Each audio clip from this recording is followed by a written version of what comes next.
Welcome back for your yummy update, friends. We have the racist Russell 2000 making a new record high, a new all-time high. It is the first time it opened the day above its highs, and it traded all throughout the highs only, and then it closed green. This is very important. This is literally day one. This is ground zero for friendship and kindness right here. So this is awesome to see. Racist Russell 2000. Remember, it is US small caps. The S&P 500, the NASDAQ, they're all doing great. They're doing fine. They've been going up for many, many, many years. It's just the racist Russell 2000. They're the unprofitable companies.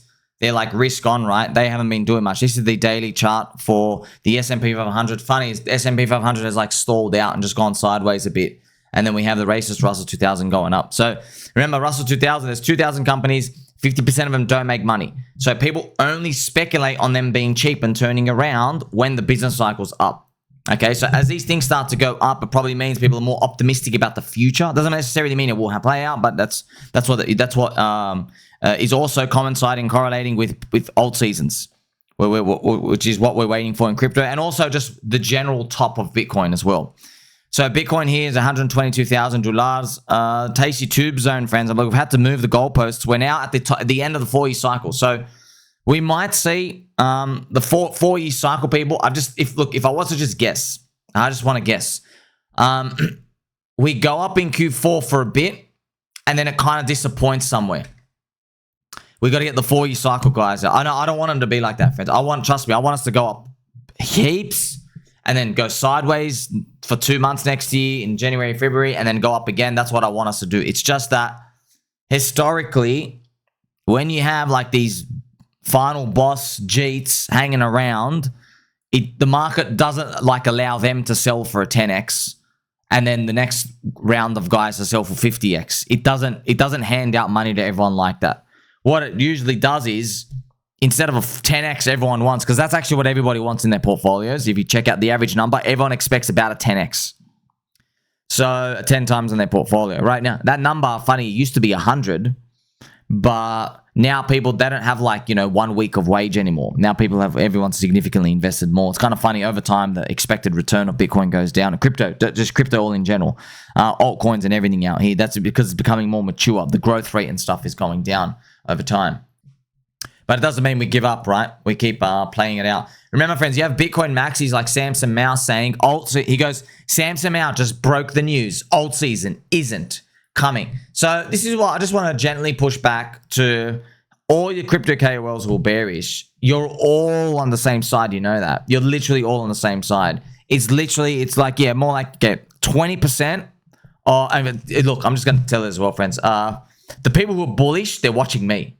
I know they're watching me. They're using my words. They're using my charts. I know they're watching me. I know. I watch. I was like, oh yeah, it's because I'm not thinking, oh, people are agreeing with me. All I'm saying is, oh yeah, that person just watches me. I feel like it's basically me, and then them. I don't want to spook anybody yet. That's what thing, friends. I don't want anything to happen. You never know. We might have some joining of forces later.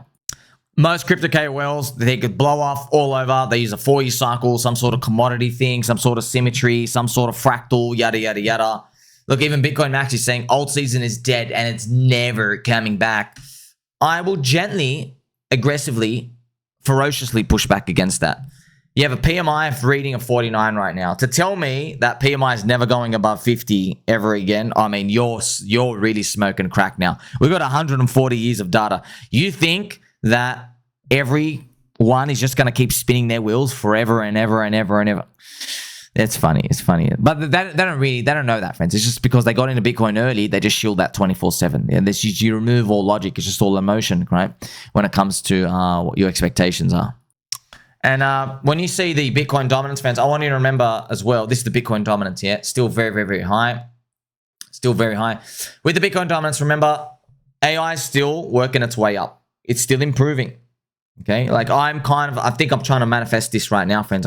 Something I can feel from the universe, and I've never heard this before at all. Okay, so I mentioned this for you in Juicy News. I can feel this in the universe.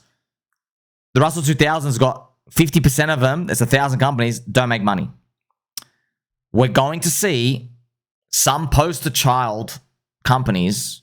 Just takes one who's going to turn it all around using AI. They're going to use AI and they're going to follow AI's recommendations. Okay. And it's going to become a poster child, the company's name. They're going to start rallying. No one understands it.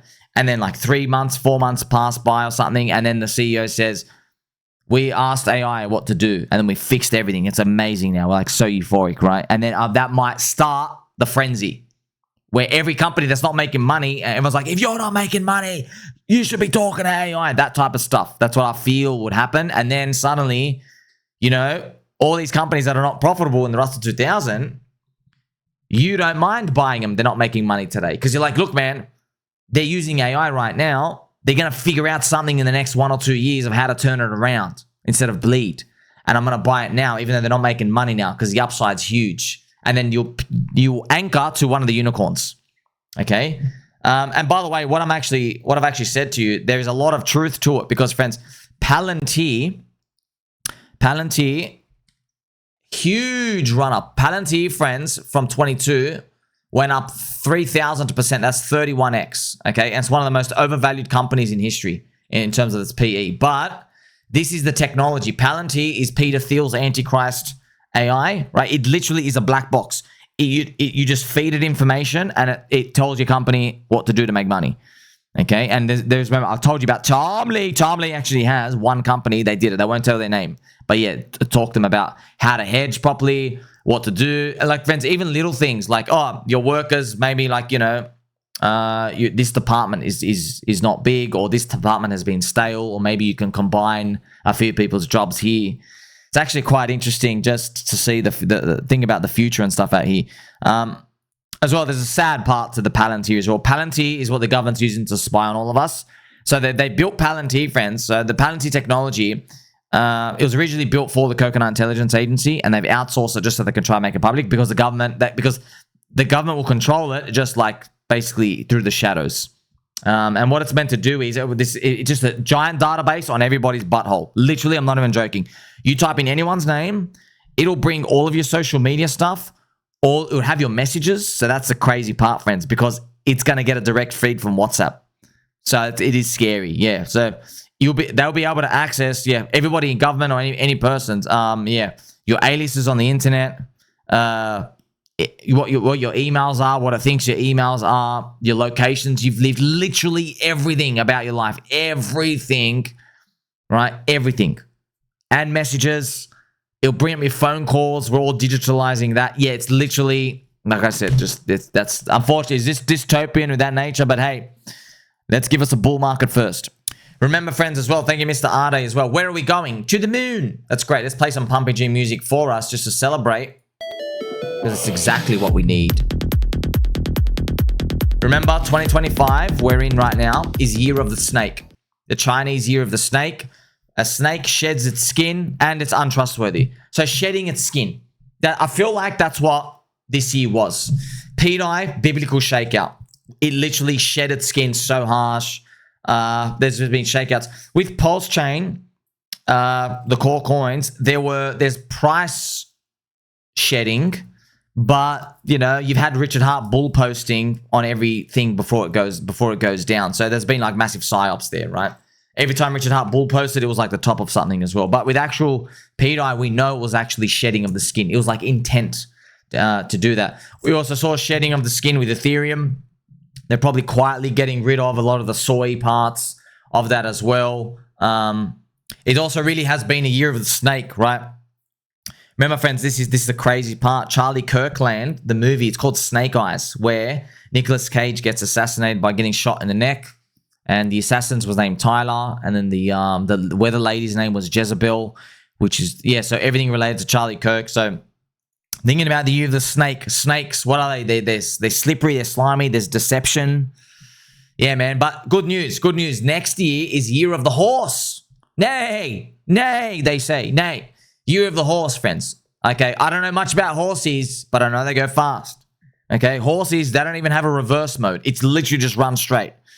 That's what I hope 2026 is. That's my crypto thesis for the bull market. And I think we're going to find out that that's probably more applicable than anyone else's. Mr. Grand Inquisitor says, that means no pump until Feb 2026? Because that's when the Chinese New Year ticks over. I'm guessing he says that. I remain optimistic. Even in snake years, I'm hunting anacondas. Yeah, look, I think we pump, but it's short-lived. You know, I don't want it to be like that. Trust me, friends. I really, really, really, really, really want it. I could, bro, just blow the roof off and then go sideways and just blow the roof. I really want that. It's just, I'm just being completely honest, man. The 4-year cycle Jeets, we got to shed them.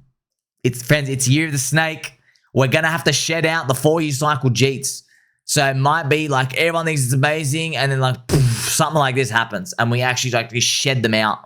Where this is the move that happens for Bitcoin. When everyone's expecting like the 250 blow off, but it's that again, you know. Yeah. You know, what can we do, man? Just going to keep hoping and coping. Are you ready for alt season? Here you have a human tree. Tree Von, friends. He's literally a human tree hanging out there with his other tree friends, spreading pollen around and rooting the floor. Right, his leaves change with the seasons. So alt season, of course, we've been speaking of alt season literally forever. Maybe it's literally just, you know, it's PMI season. That's what it really is, friends. So just to remind you, alt season in the past, even the DeFi one, which is like a mini alt season, it happened when PMI was 52. Okay, right now we're like 49. Still, we've never hit above 50 this cycle for 34 months. Okay, so let's see what happens in the 52 mark. I guess, you know, we'll see when we get there. We'll see. Also want to show you this, friend. So news that happened of today. So this guy is Lord Miles. He's a British chap. Lord Miles, he profited $400,000 by basically scamming his own Polymarket. So do you see how he's in a tent here? So Lord Miles made a challenge or a challenge bet on Polymarket, prediction markets. And the bet was that he will be able to complete a 40-day fast in the Saudi Arabian desert. Shout out to all my baby dolls over there in the land of the Saud. Okay. Battle Saud over there. So the desert, obviously vicious, 50 degrees. And the thing is, this is the thing, friends. So we don't know exactly what happened, but his odds went up over time from like 10% to like 70 that he was going to complete it. And they found his private wallets. He just started betting no against himself. He started selling it. So here's the thing. If you're selling something when something's 70% odds, yeah, and it goes back to 10% odds, right? You make obviously a lot of money. Okay, you make but on one private account, he profited $60,000. But I've got a friend here. What actually happened is, so he made a Polymarket question challenge that he completed for 40 days. Then he bet against himself. Now, my friend Yoon, right? Yoon made a post showing multiple linked accounts which used casino laundered money to bribe Lord Miles to do this scam. So there was total $15 million betting on this, $15 million of volume and trading and stuff like that. So they found these other anonymous wallets which had been found to some area on the chain, which pretty much I think he got $400,000 of that or something. Yes, so pretty much them linking stuff. So what actually might have happened is he gets the $400,000 cut. Whoever it was on the other side maybe made like $2 million, you know, or maybe they made $400,000 as well, whatever, 50-50. You know, you do the scam, we'll help you do it, we'll fund it. And yeah, so I guess that's what the play was. The play was, you know, this is the thing. If the odds stayed too low at like 5%, they would have just been betting long and he would just keep doing it. And then over time, maybe the odds as they go up and up and up and up, they just get out, right? So that's probably how they manipulated it as well. So it's just interesting with prediction markets. Remember, you can make custom questions. You know, like how many ice cubes does Sammy have in his orange juice today? So you can ask things like that. But what we tend to find as well is most people, when these questions come out, friends, they're overpriced at the start. So people have tried to make strategies where any new question that comes out, they sell it within the first 4 hours of listing. But the fact I'm talking to you about it, like once again, probably means like everybody's mining the crap out of that out. So we'll see. We'll see if these prediction markets and sports markets and stuff out here starts to get crazy later on. Okay, so we're in 4-year cycle territory top now. Yeah, I think we're going up. I don't know why. I we like it's going to be okay, but it's not going to blow off or anything. We got to get him out. You know, friends, you know we got to get him out. You know we got to get, like, you got to get him out. they say it's all over, then they're going to call for a bear market for next year, as they all are. You know, Uncle Bobby's bearish, Ben Copen's bearish, BCB, Ivan, everyone wants to get out. Crypto Bandit, everyone wants to get out. Everyone. So, right, you know, where everyone's stacked on that side. If we have like a jittery move where it doesn't kind of like go up as much for them to get out, maybe some of them, they just do to get out. They say, oh, I'll see risks and I'll sell another 30 or 50% of my portfolio. And then what happens is they'll start calling for like bad things to happen next year, a big bear market or something. And you never know. We'll see. And then we have to embarrass all the people who sell. That's what markets do, right? That's what markets do. You're growing on skepticism. Okay. And yeah, we'll see. Maybe there's some AI kick or whatever as we move into Year of the Horse. Don't forget, he loves you. Like, subscribe. Catch you in the next one.